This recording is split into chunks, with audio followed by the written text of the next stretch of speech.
Pernah kebayang gak sih? Ada perusahaan raksasa yang untungnya miliaran di negara kita tapi bayar pajaknya nyaris nol.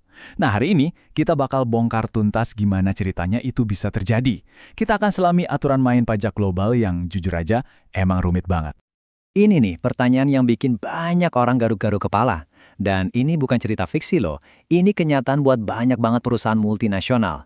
Yang bikin kaget, seringkali cara mereka ini sepenuhnya legal. Loh, kok bisa? Gimana caranya? Oke, untuk ngerti ini, kita harus mundur sedikit ke awal mula kekacauannya. Penting untuk kita pahami dulu ya, ini tuh bukan soal penggelapan pajak yang ilegal gitu aja, bukan. Ini soal sistem global yang super rumit, yang fondasinya dibangun 100 tahun lalu, dan ya, penuh banget sama celah. Akar masalahnya itu sebenarnya perebutan hak. Simpelnya gitu. Jadi ada dua kubu. Di satu sisi ada yang namanya prinsip domisili. Gampangnya, negara asal perusahaan ngerasa berhak majakin semua keuntungan globalnya. Tapi di sisi lain ada prinsip sumber. Nah, negara tempat duitnya dihasilin juga bilang, saya juga mau dong bagiannya. Jadilah tarik ulur kan? Akibatnya apa coba? Ya pajak berganda. Bayangin, satu penghasilan yang sama kena pajak 2 kali. Jelas ini bikin bisnis internasional jadi males kan di awal abad ke-20 itu. Kacau banget pokoknya. Sesuatu harus dilakuin buat beresin masalah ini.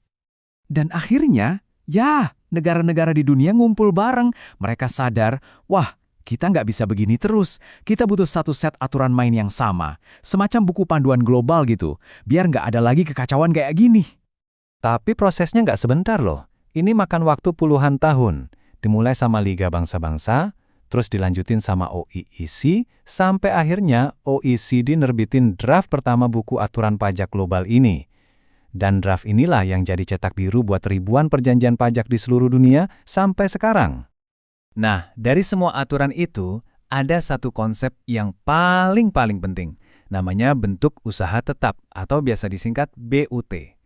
Idenya sebetulnya simpel banget. Sebuah negara itu nggak bisa majakin perusahaan asing, kecuali perusahaan itu beneran punya kehadiran fisik yang jelas di negara tersebut. Contohnya ya kayak kantor, pabrik, atau cabang. Tapi yang menarik itu justru ada di pengecualiannya. Aturan ini bilang gini, aktivitas kayak gudang atau kantor buat belanja barang itu sifatnya cuma penunjang. Jadi itu nggak dianggap sebagai BUT. Dulu di era ekonomi pabrik, aturan ini masuk akal banget. Tapi buat ekonomi digital zaman sekarang, wah, celah inilah yang jadi awal dari masalah super besar. Dan bener aja kan?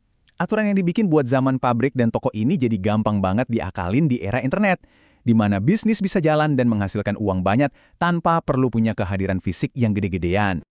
Selamat datang di dunia BEPS atau kepanjangannya Base Erosion and Profit Shifting.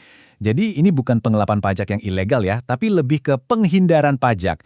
Semacam seni memindahkan laba dari negara yang pajaknya tinggi ke negara yang pajaknya rendah atau bahkan nol. Dan seringnya ini dilakuin tanpa benar-benar mindahin aktivitas ekonominya. Oke, biar lebih kebayang, kita lihat salah satu skema yang paling umum. Bayangin, ada perusahaan bikin anak perusahaan di negara kita. Nah, si anak perusahaan ini yang ngerjain semua penjualan, marketing, semuanya. Tapi, secara hukum, status mereka cuma agen. Kontrak finalnya itu ditandatangani sama induk perusahaannya yang ada di negara surga pajak. Hasilnya, miliaran rupiah pendapatan didapat di sini. Tapi laba yang kena pajak hampir nol. Kenapa? Karena secara legal, nggak ada bentuk usaha tetap yang tercipta. Nah, kutipan ini nunjukin banget perdebatan panas yang terjadi di pengadilan. Otoritas pajak bilang, hey, secara ekonomi kan jelas anak perusahaan ini yang jalanin bisnisnya, tapi perusahaannya ngeles, berlindung di balik formalitas hukum. Kasus kayak gini nunjukin betapa susahnya menerapkan aturan dari zaman industri ke model bisnis yang super modern sekarang ini. Gara-gara skema kayak begini, negara-negara di seluruh dunia mulai kelimpungan. Mereka kehilangan pendapatan pajak yang jumlahnya luar biasa besar. Akhirnya mereka sampai pada satu kesimpulan, udah waktunya buat nulis ulang buku aturan yang umurnya udah seabad itu. Maka, di bawah komando OECD dan G20, diluncurkanlah proyek BEPS. Ini bukan proyek kaleng-kaleng ya, ini adalah upaya global raksasa dengan 15 rencana aksi. Masing-masing aksi ini dirancang khusus buat nutup satu celah spesifik yang selama ini jadi mainan perusahaan multinasional. Kita lihat salah satu contoh perbaikannya ya. Dulu nih perusahaan pinter banget. Mereka bisa mecah-mecah operasinya, misalnya satu perusahaan buat gudang, satu lagi buat marketing. Tujuannya biar masing-masing aktivitas itu dianggap penunjang doang dan nggak jadi BUT. Nah, aturan baru nyetop praktik ini.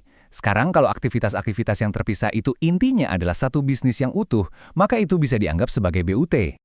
Tapi, benerin aturan aja ternyata nggak cukup. Perlu senjata kedua, dan senjata ini adalah transparansi radikal. Lewat sesuatu yang namanya Automatic Exchange of Information atau AEOI, sekarang otoritas pajak di berbagai negara bisa saling berbagi informasi secara otomatis. Ini bikin skema buat nyembunyiin laba jadi jauh lebih susah. Oke, jadi masalahnya udah beres dong. Eits, tunggu dulu.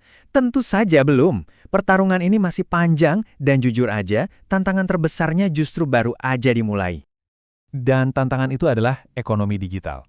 Ya, ekonomi digital ini benar-benar merusak fondasi dari seluruh sistem pajak yang ada.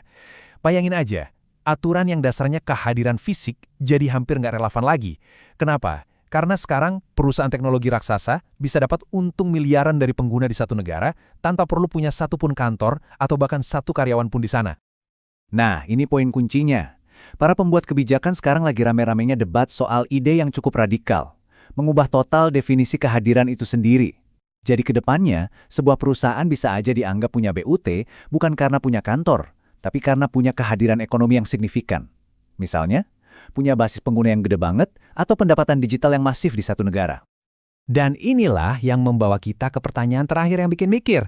Di dunia di mana bisnis udah beralih dari atom ke bit, dari fisik ke virtual, apa sih sebenarnya arti kehadiran itu?